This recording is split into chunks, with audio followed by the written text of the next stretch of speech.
भौजी का हो सुना तरू का सुना तानी। अरे हाई देखो तनी लइका वइका लेके जा तरू के कर लइका हो हमरे तो ई सचो में कोनो शक बा का। हमके तो ना लगत भौजी की तहरे लइका हो। हटाओ ने अच्छा तो सुना सुनावा।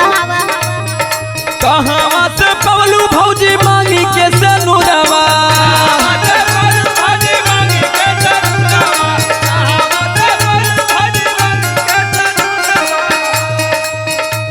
अरे कहां से पवलू भौजी मांगी के सनुरवा कहां हो पवलू ना कहां हो पवलू ना सुनर गोदी में लाला नामा कहां हो पवलू ना।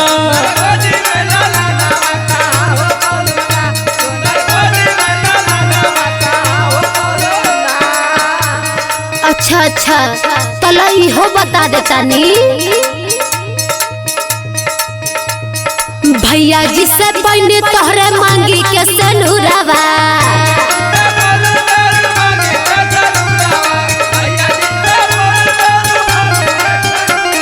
सुनला सुनावा।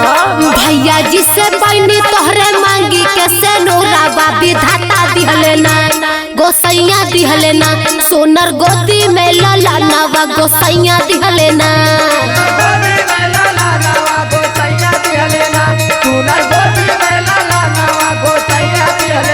ए राजाऊ सोहनावा के सिकड़िया दिल्ली शहर से लइहा। ए राजा सोहनावा के सिकड़िया दिल्ली शहर से लइहा। दिल्ली शहर से लइहा हो दिल्ली शहर से लइहा के बतिया जान तो हो भुलइहा जल्दी घर चली आइहा। ए राजा सोहनावा के सिकड़िया दिल्ली शहर से लइहा।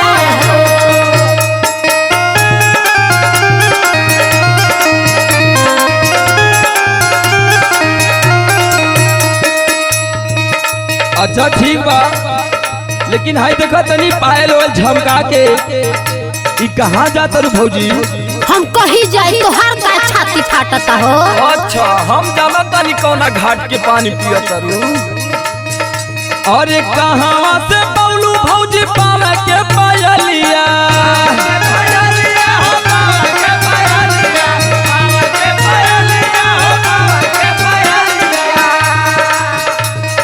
कहां से पवलू भौजी पावे के पायलिया कहां हो पवलू ना कहां से पवलू ना भौजी धानी रंग सरिया कहां हो पवलू ना।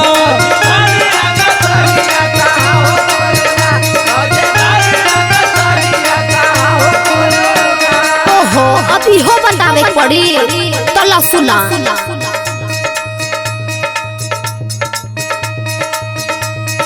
सोनारा से पौनी देवरू पाओ पे जनिया